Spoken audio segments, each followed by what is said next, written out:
ভুয়ো বিএলও জমায়েত করে শেষ পর্যন্ত খেলাটা জমাতে পারলেন না ফেরেববাজ ভাইপো। চেষ্টা করেছিলেন বিস্তর, গত দুদিন ধরে বিভিন্ন হোয়াটসঅ্যাপ গ্রুপের মেসেজ আমাদের হাতে আসছিল বাংলার মনে। আজকে সেই নিয়ে কিছু কথা বলবো, কিন্তু কিছু ইন্টারেস্টিং তথ্য দেবো। হোয়াটসঅ্যাপ মেসেজের মধ্যে যে কথাগুলো চালাচালি হচ্ছে সেগুলোও আমাদের হাতে এসছে। আমি আপনাদের কাছে দেখাবো কীভাবে ভুয়ো বিএলও জমায়েত করে কলকাতার রাজপথে কলেজ স্ট্রিট থেকে একটা মিছিল করার পরিকল্পনা হয়েছিল। যে বিএলও অধিকার রক্ষা কমিটি জমলো না, হাতে নাতে রিপাবলিক বাংলার মতো চ্যানেল সরাসরি ধরলো।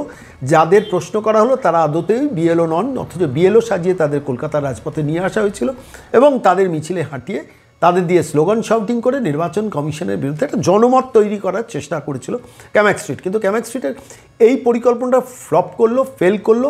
বাংলার মানুষ ইলেকট্রনিক্স মাধ্যমে এই বিএলওদের চলাফেরায় বুঝতে পারলো, তাদের কথাবার্তায় বুঝতে পারলো যে এরা আদতে ভুয়ো বিএলও। এবার ভুয়ো বিএলওটা কি আপনার মনে প্রশ্ন থাকবে না? আমি আজকের এই প্রতিবেদন পেশ করার সময় কয়েকটা নির্দিষ্ট তথ্য দিয়ে আজকে এই প্রতিবেদনের এই পর্বে কিছু কথা বলবো।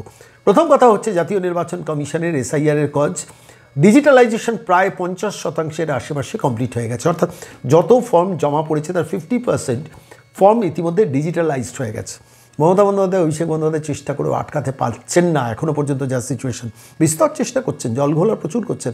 আজকে মমতা বন্দ্যোপাধ্যায় আবার একটা চিঠি দিয়েছেন দিল্লিকে, সে নিয়ে আসবো পরবর্তীকালে। কিন্তু আজকে এই মুহূর্তে প্রতিবেদনে পেশ করি যে মমতার ছক হচ্ছে 26 তারিখ সুপ্রিম কোর্টে এই নির্বাচন সংক্রান্ত ব্যাপারে এসআইআর সংক্রান্ত একটা মামলা আছে। জাতীয় নির্বাচন কমিশন স্পষ্টত চেষ্টা করছেন 25 তারিখ রাত 12টার মধ্যে মোটামুটি ডিজিটালাইজেশনের পার্টটাকে প্রায় 60%-এর কাছে নিয়ে যেতে। কী হবে আমরা জানি না, কিন্তু এখনও পর্যন্ত যা ট্রেন্ড, গতকাল পর্যন্ত ট্রেন্ড ছিল প্রায় 40%-এর কাছাকাছি ডিজিটালাইজড হয়ে গেছে। সেটা আজকের লাস্ট যা খবর প্রায় 50%-এর কাছাকাছি ডিজিটালাইজড হয়েছে এবং আশা করা যাচ্ছে 25 তারিখ রাত 12টায় যে রিপোর্ট নির্বাচন কমিশন তৈরি করবে তাতে 50% ফর্ম ডিজিটালাইজড হয়ে গেছে, অন্তত ওই 60% ডিজিটালাইজড হয়ে গেছে। নির্বাচন কমিশন গিয়ে সুপ্রিম কোর্টে বলবে। সেটা তো গেল একটা দিক। দ্বিতীয় দিক হচ্ছে অধিকাংশ বিএলও যথেষ্ট দায়িত্ব নিয়ে কাজ করছেন। বেশ কিছু বিএলও, আবার বলছি বেশ কিছু বিএলও নিজেরা ফর্ম আপলোড করতে পারে, ডিজিটালাইজ করছে না বলে লগ ইন আইডি শেয়ার করেছেন। এই তথ্যগুলো নির্বাচন কমিশনের দপ্তরে চলে গেছে, বহু ক্ষেত্রেই চলে গেছে, সব যায়নি, বহু ক্ষেত্রেই চলে গেছে।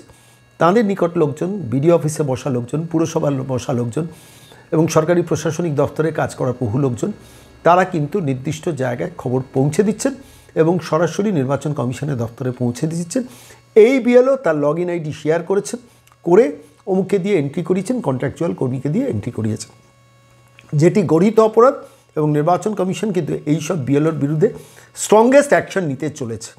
আর যেসব ওরা বিডিও অফিসে বিডিও পদমর্যাদার বসে বসে কন্ট্রাকচুয়াল কর্মীদের দিয়ে বেশ কিছু এন্ট্রি করিয়ে যাচ্ছেন আড়ালে আবডালে, তারা কিন্তু ধরা পড়তে চলেছেন সমস্ত বিডিও অফিসাররা, একাধিক বিডিও অফিসার। আমি তো দুটো রেফারেন্স আপনাদের প্রকাশ্যে বলেছি। আমি অন্তত 35টা গতকাল পর্যন্ত ছিল, আজকে প্রায় 54টা এরকম বিডিও অফিসের বা নির্বাচন সংক্রান্ত ব্যাপারে কন্ট্রাকচুয়াল কর্মীদের দিয়ে, ডেটা এন্ট্রি অপারেটরদের দিয়ে যে এন্ট্রি করানো হচ্ছে সেই সংক্রান্ত তথ্য নির্বাচন কমিশনে পৌঁছানোর ব্যবস্থা করে দিয়েছে।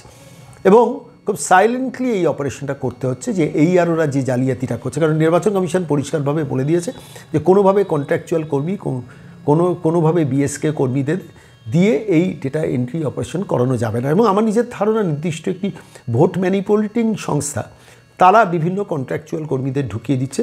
কাকা, চাচা, নানা, দাদাকে আত্মীয় সাজিয়ে তাদের নামটাকে আপলোড করা হচ্ছে। কিন্তু ধরা পড়লে এই বিএলও কিন্তু ধরা পড়বেন, ওরা ধরা পড়বেন। একাধিক বিএলও চিহ্নিত হয়ে গেছেন, একাধিক ইআরও এবং অফিসার ইনচার্জ ইলেকশন চিহ্নিত হয়ে গেছেন। আপনারা প্রশ্ন করবেন নির্বাচন কমিশন এখনও ব্যবস্থা নিচ্ছে না কেন? নির্বাচন কমিশন জাস্ট ওয়েট করছে কয়েকটা দিনের জন্য। তারপরে এদের কপালে কিন্তু আমি শনি ঝুলছে বলবো না, কিন্তু এদের কপালে দুঃখ আছে যারা এই জালিয়াতিটা করছেন। আমি শুধু এইটুকু কথা বলে আজকে এই প্রতিবেদনে আপনাদের কলকাতার রাজপথে যে ভুয়ো বিএলও জমায়েত করে একটা নাটক করার চেষ্টা করেছিলেন মমতা অভিষেক গ্যাং, সেইটা কীভাবে ধরা পড়লো আমি দুটো স্ক্রিনশট আপনাদের কাছে দেখাবো। প্রথম কথা হচ্ছে গত দুদিন ধরে, আজকের আগে গত দুদিন ধরে বিভিন্ন জায়গায় লোকজনকে বলা হচ্ছে প্রাথমিক স্কুলের শিক্ষকদের এতে যেতে হবে, আপনার বিএলও এডুকেশনে যেতে হবে। এবার প্রশ্নটা হচ্ছে, আমি খবর পাচ্ছিলাম, আমাকে প্রাথমিক শিক্ষকরাই খবর দিচ্ছেন যে দেখুন আমি তো বিএলও হইনি, কিন্তু আমাকে বলা হচ্ছে যেতে হবে। এরকম অন্তত 30-35 জন আমাকে বিভিন্ন সময় ফোন করেছেন, তার স্বামী মেসেজ করেছেন বা তার স্ত্রী আমার সঙ্গে পরিচিত, তারা জানিয়েছেন। আমি ততগুলো কালেক্ট করছিলাম। এই বিএলও জমায়েতের নামে যে মানে মকারিটা হচ্ছে, যে ভণ্ডামিটা হচ্ছে, ভুয়ো বিএলও, এবং ধরাও পড়লো কলকাতা রাজপথে। রিপাবলিক বাংলা হাতে নাতে ধরলো তাদের, একদম ইলেকট্রনিক্স মাধ্যম বেশিরভাগই তো মাথা নুইয়ে দিয়েছে, তবু রিপাবলিক বাংলা একদম চেস করলো, সমাদৃতা চেস করলেন, করতে করতে বোঝা গেল যে ইনি আদৌ বিএলও নন, কিন্তু ওই মিছিল এসছেন। কীভাবে এসছেন আমি আজকে আপনাদের দেখাবো। মানে আমার কাছে দুটো নয়, প্রায় 20-25টা স্ক্রিনশট এই মুহূর্তে জমা হয়েছে। তার মধ্যে আমি একটা আপনাদের কাছে আগে দেখাই, যেখানে বলা হচ্ছে এটা বিশেষ করে বিএলওদের নিয়ে বিশেষ কর্মসূচি, তাই সর্বস্তরের বিএলওদের এই কর্মসূচিতে যোগদান করার জন্য আহ্বান জানাই। এছাড়া বিএলও ছাড়া পশ্চিমবঙ্গ তৃণমূল প্রাথমিক শিক্ষক সমিতির সকল শিক্ষক শিক্ষিকা বৃন্দকে এই আন্দোলনে যোগদান করতে অনুরোধ করা হচ্ছে। এই বিষয়ে যারা গুরুত্ব দেবে না তাদের ব্যাপারে সংগঠন আলাদাভাবে ট্রিট করার চিন্তা করছে। টয় রফলা হর্ষই ট্রিট করার চিন্তা করা হচ্ছে। ট্রিট করার চিন্তা করা হচ্ছে লিখতে গিয়ে তিনি ট্রিট করার চিন্তা করা হচ্ছে। এবং এটা লেখা হচ্ছে সোনারপুর সার্কেল টিচার্সদের তরফ থেকে। সোনারপুর ভাইপোর জেলা, সেইখানে যে সোনারপুর সার্কেল টিচার্স যে গ্রুপ আছে, সেই গ্রুপে লেখা হচ্ছে এটা বিশেষ করে বিএলওদের নিয়ে বিশেষ কর্মসূচি, তাই সর্বস্তরের বিএলওদের এই কর্মসূচিতে যোগদান করার জন্য আহ্বান জানাই। এছাড়া বিএলওরও ছাড়া পশ্চিমবঙ্গ তৃণমূল প্রাথমিক শিক্ষক সমিতির সকল শিক্ষক শিক্ষিকাবৃন্দকে এই আন্দোলনে যোগদান করতে অনুরোধ করা হচ্ছে। এই বিষয়ে যারা গুরুত্ব দেবে না তাদের ব্যাপারে সংগঠন আলাদাভাবে ঠিক করার চিন্তা করছে। অর্থাৎ বিএলও ছাড়াও প্রাথমিক স্কুলের সঙ্গে যারা যুক্ত সবাইকে মিছিলে যেতে হবে। সবাইকে গিয়েছেন? সবাই জানি, অনেকে গিয়েছেন। তারাও আবার মিছিল থেকে আমাকে অনেকে ফোন করলেন, বলুন শর্মাবাবু আমাদের তো আসতে হয়েছে, কী বলবো বলুন তো, আমি এসআইআর সমর্থন করি কিন্তু মিছিলে এসেছি। আলবা তো সোনারপুর সার্কেল টিচারদের গ্রুপের ইন্টারনাল এই মেসেজটা আপনাদের বললাম যে যারা যাবে না তাদের আলাদা করে ট্রিট করবো, মানে এমন শিক্ষা যে এমন তাদের অন্য ট্রিটমেন্ট দেবো এটা না বলতে পেরে ট্রিট করবো, অর্থাৎ ঠিক করবো, অর্থাৎ তাদের দরকার হলে ট্রান্সফার করে দেবো দূরবর্তী স্থানে, সেই ব্যবস্থা করবো। এটা তো গেলে, যার জন্য অনেকে অনিচ্ছা সত্ত্বেও গেছে, কিন্তু বেসিক্যালি এরা কেউ বিএলও নয়। কেউ কোনো দু চারজন বিএলও গেছেন, কি বিএলওরা কাজ ছেড়ে যাবেন কী করে? বলতে প্রাথমিক স্কুল যেগুলো খোলা ছিল, যেখানে টিচাররা পড়া ছিল, সেই স্কুলও বন্ধ। এটা গেল একটা দিক। দ্বিতীয়, আমি আপনাদের কাছে আরেকটা মেসেজ পড়ব, যে দেখুন লিখছেন, আগামীকাল বিক্ষোভ মিছিল ও অবস্থান বিক্ষোভ কর্মসূচিতে উপস্থিত নেতৃবৃন্দ নিজ চক্রের শিক্ষক শিক্ষিকাদের নিয়ে গ্রুপ ছবি তুলে রাখবেন। পরবর্তীতে আমরা এই ছবি থেকে বিভিন্ন সিদ্ধান্ত নেব। ধন্যবাদান্তে সভাপতি ডায়মন্ড হারবার যাদবপুর সাংগঠনিক জেলা। ধন্যবাদান্তে সভাপতি ডায়মন্ড হারবার যাদবপুর সাংগঠনিক জেলা। আমাকে ওইখান থেকে ওই মানে বিএলওর যে জমায়েত হয়েছিল সমত কলেজ স্কোয়ার থেকে, সেখান থেকে আমাকে ফোন করে করে ডেভেলপমেন্টগুলো সব বলছিলেন। এদেরই মধ্যে যারা যেতে বাধ্য হয়েছেন, যে সেখানে লেখা হচ্ছে আগামীকাল বিক্ষোভ মিছিল ও অবস্থান বিক্ষোভ কর্মসূচিতে উপস্থিত নেতৃত্বগণ নিজ চক্রের শিক্ষক শিক্ষিকাদের নিয়ে গ্রুপে ছবি তুলে রাখবেন। অর্থাৎ আপনারা যে গেছেন আপনারা ছবি তুলে রাখবেন। পরবর্তীতে আমরা এই ছবি থেকে সিদ্ধান্ত নেব। কী সিদ্ধান্ত নেবেন?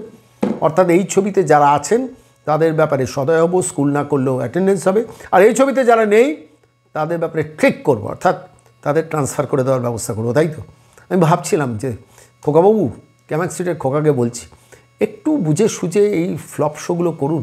বাংলার মানুষ বুঝতে পেরেছে যে এই বিএলওরা অরিজিনাল বিএলও নয়, ভুয়ো বিএলও নিয়ে কলকাতায় মিছিল করছেন, এবং সেই ভুয়ো বিএলওরা প্র্যাকটিক্যালি ধরা পড়ে গেলেন ক্যামেরার সামনে, ইলেকট্রনিক্স মাধ্যমের সামনে। আর আমি তো আপনাদের দুটো প্রমাণই দেখালাম, যে একটা সোনারপুর সার্কেলের যিনি লিখছেন, মানে সোনারপুর সার্কেল টিচার্স গ্রুপের থেকে যিনি লিখছেন, তার বক্তব্য, আমি তার নামও দেখেছি, তার নাম্বারও আমার কাছে আছে, আমি তাতেই যাচ্ছি না, সেটা আমি দেখাচ্ছিও না। কিন্তু ঘটনা হচ্ছে কীভাবে থ্রেটনিং দিয়ে প্রাইমারি স্কুলগুলোকে বন্ধ করিয়ে যারা বিএলও নন তাদেরও মিছিলে নিয়ে আসা হচ্ছে। যারা যাবেন না তাদের ব্যাপারে সংগঠন আলাদাভাবে ঠিক করার চিন্তা করা হচ্ছে। আর দ্বিতীয়ত হচ্ছে যাদবপুর ডায়মন্ড হারবার যাদবপুর সাংগঠনিক জেলার যারা পরবর্তী মানে ছবি তুলে রাখবেন যে গেছেন, এবং যদি ছবিতে না থাকে তাহলে আমরা ছবি দেখে বিভিন্ন সিদ্ধান্ত নেব।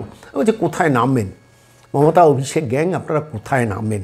এই সাজানো গোছানো বিএলওদের নিয়ে যে মিছিল করছেন, এবং যারা বিএলও নন এরকম কয়েকশো মানুষকে নিয়ে গেছেন, টেনে নিয়ে গেছেন, না হলে ট্রান্সফার হয়ে যায়, বাবা গিয়ে মুখটা দেখিয়ে দিই। আমাকে ওই মিছিলের ভেতর থেকেই সাইডে দাঁড়িয়ে, ফুটপাথ থেকে দাঁড়িয়ে একাধিক ব্যক্তি ফোন করে বলছেন যে কী কপাল শর্মাবাবু বলুন তো, আমি বিএলও হইনি, আমি এসআইআর সমর্থন করি, কিন্তু পাছে ট্রান্সফার হয়ে যাই, পাছে শাস্তিমূলক কোনো ব্যবস্থা নেই, এই সংগঠনের সদস্য হয়ে আছি, আমি বাধ্য হয়ে গেলাম। কারণ আপনি একা তবে আরেকজনকে ফোন দিলেন, বলে না আমিও এসেছি, কী করবো বলুন তো। আবার একজন গ্রুপ ডি স্টাফ, তাকেও নিয়ে গেছে, মানে যিনি group D staff, contractual group D staff, সিকিউরিটির লোক, তাদেরও নিয়ে গেছেন, নিয়ে গিয়ে ভুয়ো বিএলও সাজিয়েছেন। আমি বলছি চুরি করেন, চাকরি চুরি, গরু চুরি, কয়লা চুরি, বালি চুরি, পাথর চুরি, বাংলার সর্বত্র চুরি বিস্তৃত করেছেন, সব ঠিক আছে। শেষ পর্যন্ত ভুয়ো বিএলও নিয়ে কলকাতায় রাজপথে মিছিল করতে হলো, না করলে কী অসুবিধা? তো প্রতিবাদ করছেন, করুন, অসুবিধে কী আছে? কিন্তু আমি বলছি যারা অসংখ্য বিএলও গ্রাম বাংলায় ভালো কাজ করছেন, দায়িত্ব নিয়ে কাজ করছেন, নিজে অ্যাপে পরিশ্রম করে তৈরি করছেন, নিজের বাড়িতে গিয়ে সারা রাত জেগে এন্ট্রি করছেন, তাদের অসম্মান করা হলো না এই ভুয়ো এমএলএ, ভুয়ো বিএলওর মিছিল করে। আপনারা ভুয়ো শিক্ষক সাজাচ্ছেন, ভুয়ো ডাব্লিউবিসিএস সাজাচ্ছেন, ভুয়ো পুলিশ অফিসার সাজাচ্ছেন, ভুয়ো নার্সিং স্টাফ সাজাচ্ছেন, সব করুন, কিন্তু শেষ পর্যন্ত বিএলওদের নিয়েও রঙ্গরসিকতা করার খুব প্রয়োজন ছিল ভাইপো? একটু ভেবে দেখবেন, গরু, কয়লা, বালি, পাথর, চাকরি শেষ করে দিয়েছেন, বাংলার ইকোনমিটাকে শেষ করে দিয়েছেন, প্যারালাল ইকোনমি করেছেন। কিন্তু এটা এই জায়গা থেকে একটু হাতটা গোটানো যেত না? মানে এখানেও ভাবছেন এসআইআর আটকানো যাবে? সম্ভব নয়, অন্তত আপাত দৃষ্টিতে মনে হচ্ছে। নির্বাচন কমিশন কিন্তু প্রচণ্ড গতিতে কাজ করছেন, এবং তা কাটছি অবশ্যই যারা ভালো বিএলও কাজ করেছেন, ভালো ইয়ারও কাজ করছেন, কিন্তু এক শ্রেণীর জালিয়াতি করছেন এই আরও। আমি প্রচুর নথি পেয়েছি, সেই তথ্যগুলো প্রকাশ্যে ইচ্ছে করে দিচ্ছি না, কেন সেগুলো নির্বাচন কমিশন ইনভেস্টিগেট করুক। যেসব বিডিওরা এই জালিয়াতি করছেন, যারা দরজা বন্ধ করে তৃণমূল কংগ্রেস নেতাদের সঙ্গে বিডিও অফিসে বৈঠক করছেন, বাড়িতে বৈঠক করছেন, যারা বিএলও ভালো কাজ করছেন তাদের বাড়িতে মিষ্টির প্যাকেট পাঠাচ্ছেন যে আপনি কাজ করুন স্যার, আমরা আছি, অর্থাৎ জালি নাম ঢোকান, ভাড়াটে বাবাকে ঢোকান, ভাড়াটে কাকাকে ঢোকান, সমস্ত তথ্য কিন্তু আমাদের দপ্তরে আসছে। আমরা এটা নির্বাচন কমিশনের কাছে নিয়ম করে পাঠাচ্ছি। কিন্তু আবারও বলছি, কোনো প্রয়োজন ছিল না ভুয়ো বিএলও নিয়ে মিছিল করার, বরঞ্চ বিএলওদের অ্যাসিস্ট করার জন্য রাস্তায় থাকলে পারতেন। কলকাতার রাজপথে এই ভুয়ো বিএলওর মিছিলটা ঠিক জমল না ভাইপো, ভেবে দেখবেন।